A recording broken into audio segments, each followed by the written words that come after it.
time. Today we have with us a very special guest, and his name is Tshibangu Mukumbayi. And did I get that right? Exactly. Well, we're glad to have you here. Thank you very much. And Brother Chai, do they call you, what do they call you? Tshims. Chimps. Yes. And Brother Tshims comes from the Congo, and the fact is he's considering running for the presidency of the Congo, and we're thrilled to have him with us. Tshims, tell us a little bit about yourself. How'd you get saved? Well, thank you very much, Pastor Bob, to be invited to this studio. I'm so delighted to be here. And I'm a son of a pastor. I was born... Your dad was a preacher? My father is a pastor, over 35 now, 35 years with Assemblies of God in DR Congo. And it's through him I grew up in the church. I was 5 years old when my father started serving God, taking me to church, teaching me the word of God, how to pray, and loving people, loving God.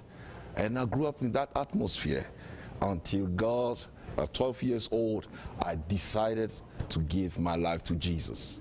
And it was wonderful. Up to that time, I am Christian. I can testify God is still in the business of saving people. Well, now, the Congo. Tell us about the Congo. A lot of people don't know anything about the Congo. Well, Congo is a great nation in this planet Earth. When you look Congo Africa map, you see Congo is right in the middle of Africa, which we call the heart of Africa. Congo is so special. Why I say so special is not only because I'm a Congolese, but because its strategic position, when you look geostrategic position of Congo, is the only country in the whole world that's got 9 neighbors, direct 9 neighbors. And Congo is a very, very rich country in this planet Earth. People look, most of the time look only for the wealth of Congo, but they forget about the Congolese people. God cannot put a beautiful country in the heart of Africa, put all these minerals, and without putting precious people. Good people, Congolese are very good people too. So Congo is so key in the economy of the whole world. Because when you talk about minerals, 90% of the world minerals, you find them in Congo.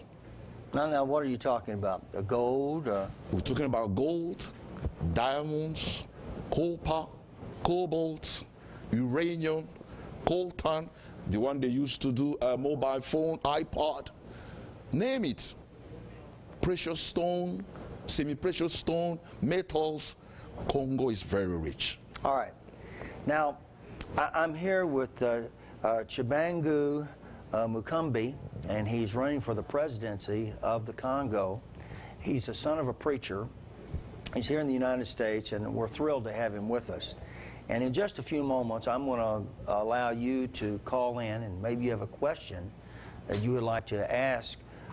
He goes by Chimp, and if you'd like to ask him or address him a question, we want to give you the heads up, and so you can call us, and we'll be taking your calls in just a moment. But let me ask you a question. Yes. If this is such a wealthy nation, how come the people are so poor? Oh, that's a very good question.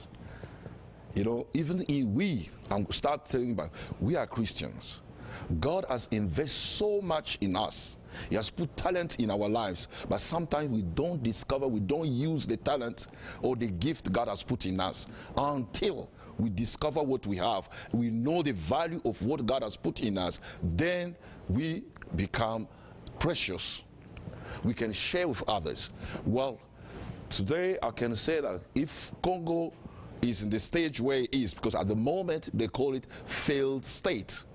We've got so much mineral, but 90% of our population are poor. The key thing is the management.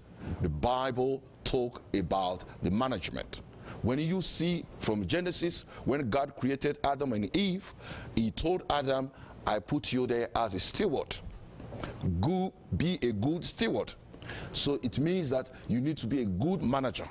A good steward is the one who takes care of the stuff he found in the yard or in the garden of his master.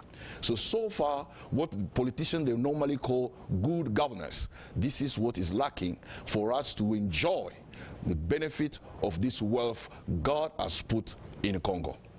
All right, now the French, it's primarily a French-speaking country. Yes, we do speak French. And why is that? Well, we speak French first because we were colonized by the Belgium. So when they came, they were speaking French. So Congo is also special to Francophonie, we call it Francophonie, because it's the first country in the whole world has got more people who speak French. So we learn French at school. But meanwhile, we've got about 265 dialects, our own dialect. So we try to put it together to have only 4 national languages, which are Chiluba, Kikongo, Swahili, and Lingala. All right. Now, one of the things that I think a lot of people have questions about is Ebola. Okay. And, I mean, it's 70% of the people are dying. Yep. And has Ebola been in the Congo? Have people contacted that disease there? Oh, this is a very good question, Pastor. This disease, Ebola, started in Congo. It started in the Congo? Yes, 10 years ago. People were dying about this Ebola 10 years ago. So I would like to highlight something here, very, very important, Pastor.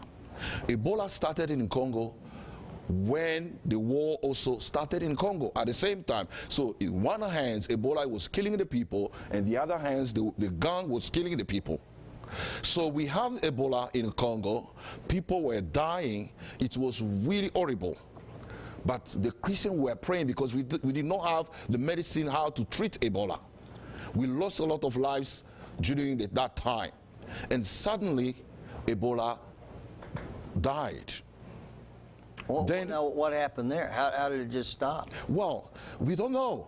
But as Christians, we were praying because we couldn't understand how such a disease would just come and start killing people in thousands.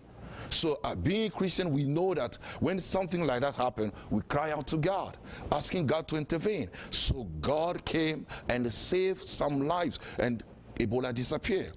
Then 10 years later on, we see Ebola in West Africa, killing within a short period 4,000 people. What the message behind it? God wants to tell the world that there is something that the world missed at that time. Let me put together something, as I said, Ebola and the war in Congo. Since the war broke in Congo up to now, Congo has lost more than 5 million people. 5 million people? 5 million people. Have they been killed? Yes.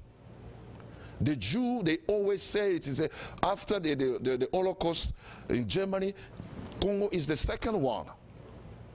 You see, so at that time, the whole world did not pay attention to Ebola when it happened in Congo. We struggled for ourselves to finish Ebola. Now, we don't know how Ebola crossed the continent. It went first to West Africa and come over, and the whole world now is talking about Ebola. At the same time, they noticed that Ebola went back again in Congo. But strange enough, in West Africa, 4,000 people has died in short time. In the Congo at the moment, nobody has died. What it means? God is saying that when this thing started in Congo, the whole world did not check or did not look in Congo to come and help. God is bringing the whole world back to Congo to tell them that we need to do something to stop what is going in Congo. For people to know that something is happening, genocide is happening in Congo, so that we need to put a stop to it. And we do appreciate so much organization in US here who have been behind Congolese, helping us to bring awareness about this. And we have seen some results. But the key thing is we need to go back where Ebola started in Congo and trying to highlight the situation in Congo. I don't appreciate to see how people are dying in West Africa, but the key Where Ebola started, God is want to bring us back to notice the millions of people who are dying there. The same energy, the same amount